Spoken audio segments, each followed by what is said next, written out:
Hi, I'm Dave with Louët, and we're in the mobile showroom, and I'm going to give you a little tutorial on how to use the Louët Dobby software that goes with the Dobby 2.0 with the Elgato. So let's get started. Okay, so you see here now I've got the Elgato Dobby. We've got the default Louët Wi-Fi being emitted here. That's the Wi-Fi network it's saying it's connected to or emitting in this case. The address, the IP address is 10.42.0.1. That's the default IP address for this Dobby. So anytime you turn it on, it's at factory default settings. It's emitting the Louët Wi-Fi signal, and its IP address is 10.42.0.1. Password is here, and it starts with an L, and then you've got a factory reset button. Now this is the screen you'll see with version 2.2. Prior versions will have a different looking screen, but if you do an update, then you're going to get to 2.2, and this will be the screen you're going to see. So now to connect the Dobby to your device, I've got an iPad here. I'm going to go to settings. Wrong one. And I'm going to select Wi-Fi, and we're going to look for the Louët Wi-Fi signal to come up here. Let's give it a second to see if it'll pick it up. Oh, there it is down here, sorry. So in your other networks section, Louët Wi-Fi will appear just like this. I've got a bunch of different ones here, and you select Louët Wi-Fi. It's going to ask you for the password. The password is what's on the Dobby right here. I know that the screen is kind of at the top edge of the screen, but it's this here is a password window. I just want to keep this screen visible to you while I'm doing this. So I'm going to type in the password. It's oops. I guess it's not going to work for me here. Well, keyboard's not working unless it's locked down. 329.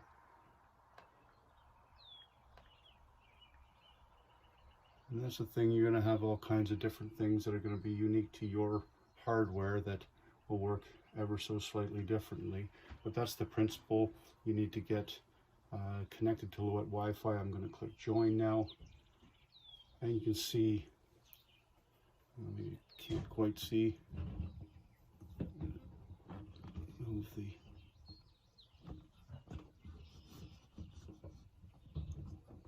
there we go. You can see here that Louët Wi-Fi is now got a check mark beside it. That means you're connected. So this iPad is communicating with this Dobby through this Louët Wi-Fi connection. Next thing I'm going to do is I'm going to go to a browser. So we're talking any browser, Safari. I've got Safari here. It could be Chrome, it could be Explorer, it could be Firefox, any browser. And then you're going to type in this IP address into your search bar here. So I'm going to type in 10.42.0.1 and go. And voila, this is the Louët software. So I'm going to change the position here of the camera, and then we'll continue on focusing just on the iPad and not on the Dobby. But you can see still with the Dobby, nothing has changed here, and we'll go through some features on the software. Okay, so here's the Dobby software, different features. This is the setup button. So if I click on setup, we go to all kinds of different settings. Settings button, not setup. And the check, sorry, I did that quickly. The check mark closes settings. Okay, so, and then I'm going to just go on to from the right to the left. This next button is your file management section. So you can create a new file, open a file, save a file, and manage files, meaning delete files off your internal hard drive on the Dobby or off your flash drive, that kind of thing. Close that again. These numbers along here, that's the number of shafts that you've set up.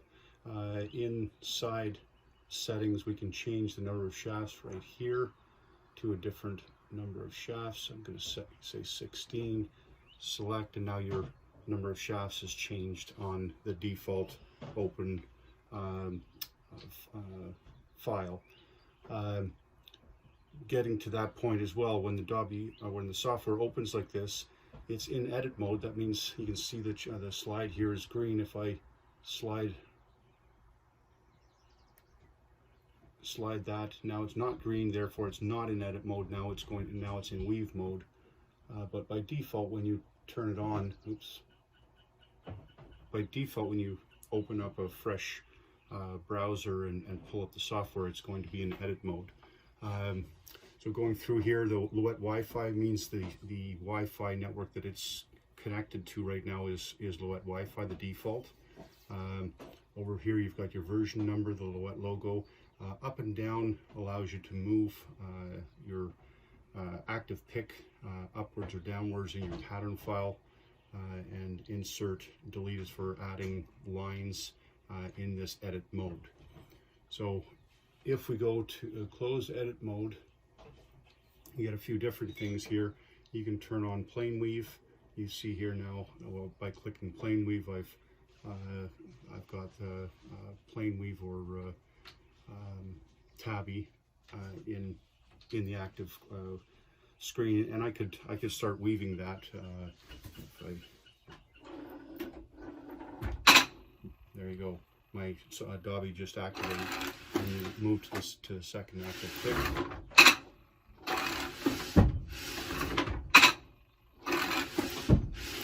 Each time I push the treadle down, it's going forward. Now, this becomes these lines here below the active pick line. The active pick line is highlighted. This is my history, and this is what I have woven. By clicking unweave, this is a little hard to see simply because we're doing tabby. I'm going to go in the opposite direction, and I'm unweaving those picks, and they're coming back to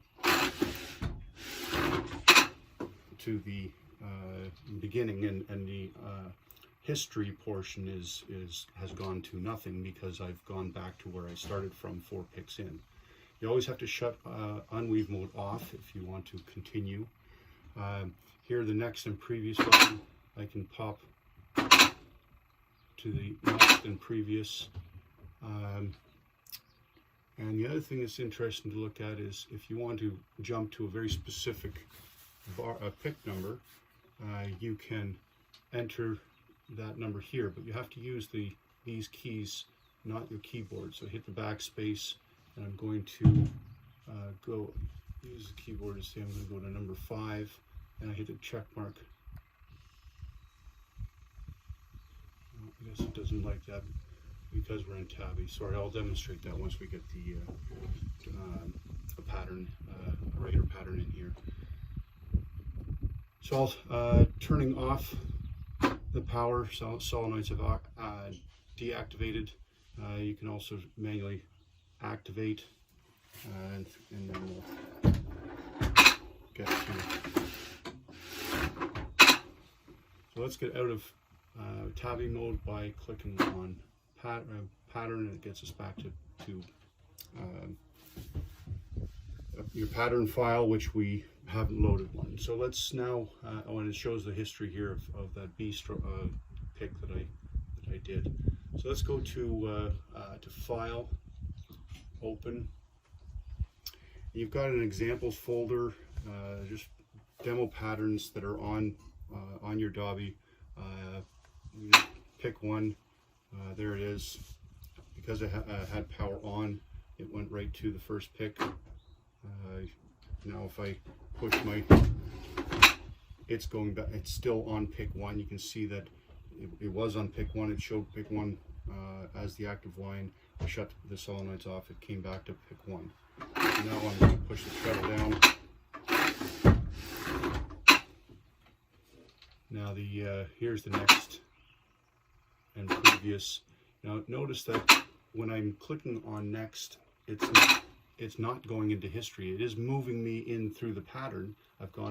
My history is 2 and 1 because those are the ones where I actually push the treadle down. But 5 is where I am because I pushed the button. Now I'm on 6. And then if I start weaving again, by pushing the treadle up and down, now 6 is in my active history. And now 7. Okay. The direction, I can change the direction. So now it's going to go 7, 6, 1.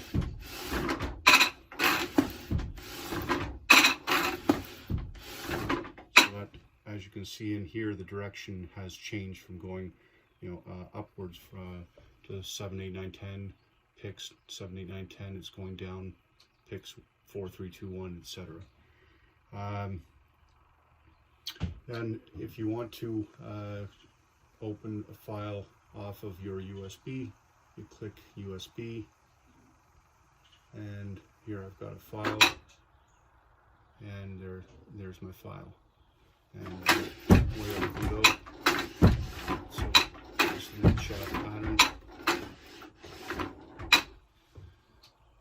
and this pattern has some colors programmed into it, so you can see the color coming in. This has been programmed, and that was brought in through the file reading. A couple things I'll show you in the settings side. So in settings, we can set signals for every 5 picks of weaving. So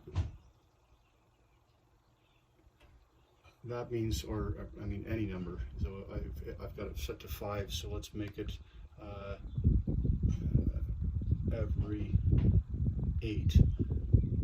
Now, the only downside about this is that this sound feature does not work with Mac iOS. So that means on iPhones, iPads, if you connect a PC, laptop, or an Android tablet, the sound signal works, and I'll show that in a different video with a different device.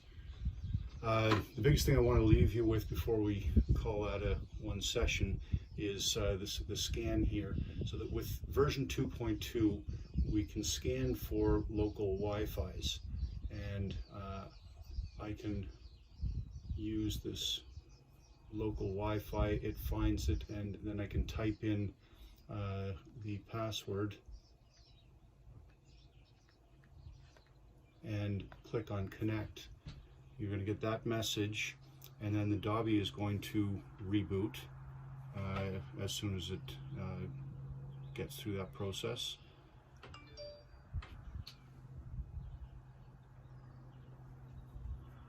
And I'll try to bring the Dobby, the camera down here so you can see that. So you can see it's in the rebooting phase here, so that's automatically being done because I asked it to connect to local Wi-Fi. And this is the process that you'll want to do in order to get your Dobby updated. But instead of scanning in the older version, okay, so it says there's no connection, so this is a good trial period, because now we'll just have to try and do this again. So we're going to hit factory reset so that we can get the Louët Wi-Fi signal back.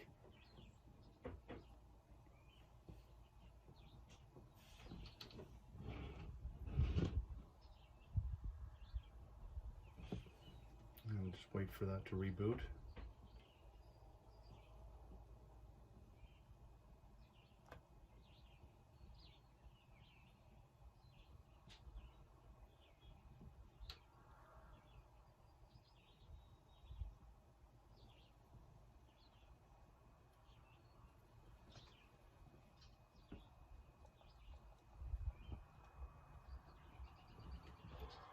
Okay, you see now we're back on Louët Wi-Fi, and we'll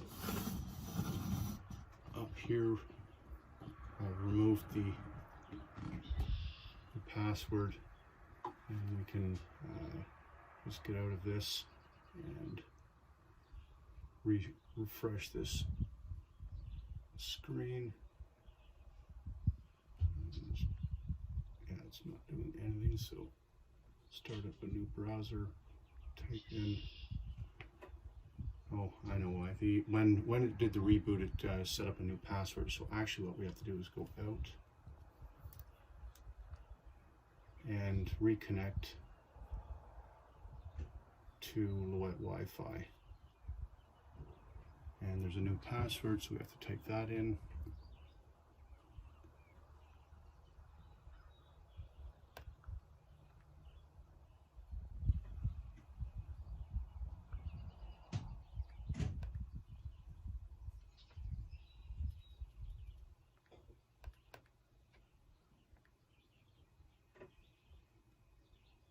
So we're back on Louët Wi-Fi. Go back to our browser.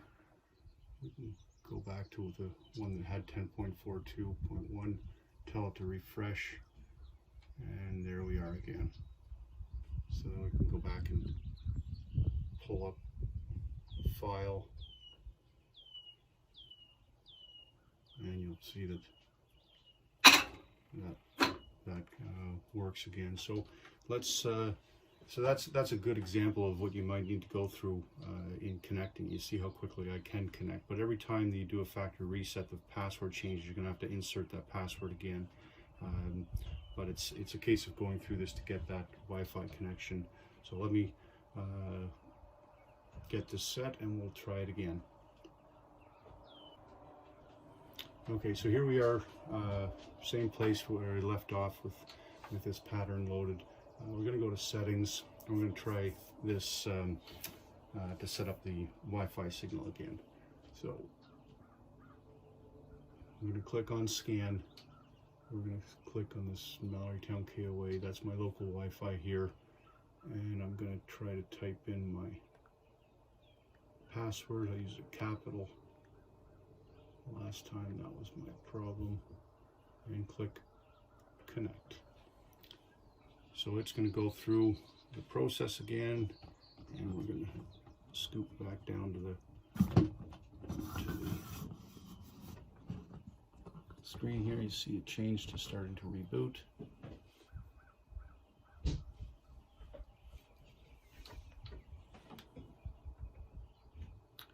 And so it's just trying to connect to that same Wi-Fi network.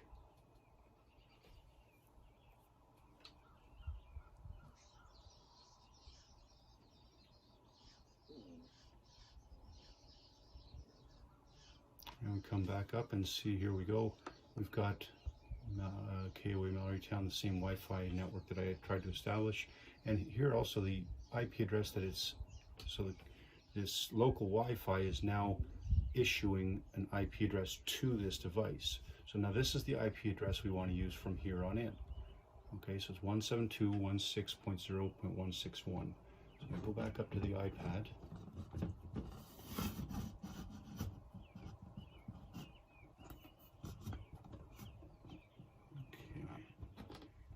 So it is waiting for us to start again. Now, we can try to restart this, but it won't do anything because this IP address 10.42.0.1 is now gone. Now we need to start open up a new tab, and we're going to type in the IP address that the Dobby now has been issued by the local Wi-Fi, and that was the 172. There's one thing we got to do before we do this, sorry. We got to go to settings and make sure that this iPad is also on this KOA Mallorytown. So now this Wi-Fi, the iPad is on the local Wi-Fi, the Dobby is on the local Wi-Fi. That allows us to,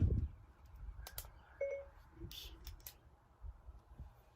sorry about that. So now we're going to go back to the browser, and we're going to continue typing in 172.16.0.161. So you see I've gone through, and there's the interface. Now it's going to ask you for the Dobby's password, the same one as you as on the screen. So you're just looking for that password. I'll bring the screen, camera down for a second so you can see that. So the password is right here, and I'm going to type that into the screen on the iPad. So it's L591.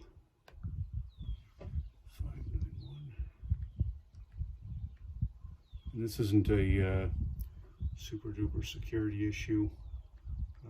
Like I said, anytime you reset your push the factory reset button, it's going to, there we go, we're into the Dobby. Anytime you push the factory reset button, it's going to select a new password. And so it's, if you're ever, I mean, if you are concerned about the security for some reason, just hit the reset and get a new password. So there's no issues there. So the point now is that this Dobby is, so the point of this exercise is this Dobby is on the internet, and I can now perform an upgrade if there was an upgrade of the Dobby software. So in version 2.2, this process of scanning for local networks is something that's new and was not available in the previous versions, and it makes this Wi-Fi connection very, very easy. You can see how that just changed from green to red. Meant for a second there was no internet connection, and then it reestablished it. So it's very live and active with its connection. But if you have the older version and you're trying to connect through Wi-Fi, in this same spot, you need to type in your local Wi-Fi. So that's normally your home Wi-Fi SID, router name is another word for it, and then the password that's required, and then you can click on a similar connect button. The challenge is that with the older software, version 1.4 and younger, that method of connecting was very inconsistent, and so it kind of worked 1 or 2 times out of 10. Therefore, the preferred method with an older model to get an update is to hardwire using your Ethernet adapter and Ethernet cable. Lots of more things to play with in here. The manual lays things out very, very well. So this video just gave you a bit of how to connect to the internet, the basics about the software, opening a file, and we'll do another video somewhere down the road. I'll probably pull out an Android tablet to show a different device, and I'll do one on a laptop as well, all connected through Wi-Fi. So keep looking for various videos on the Louët Dobby software.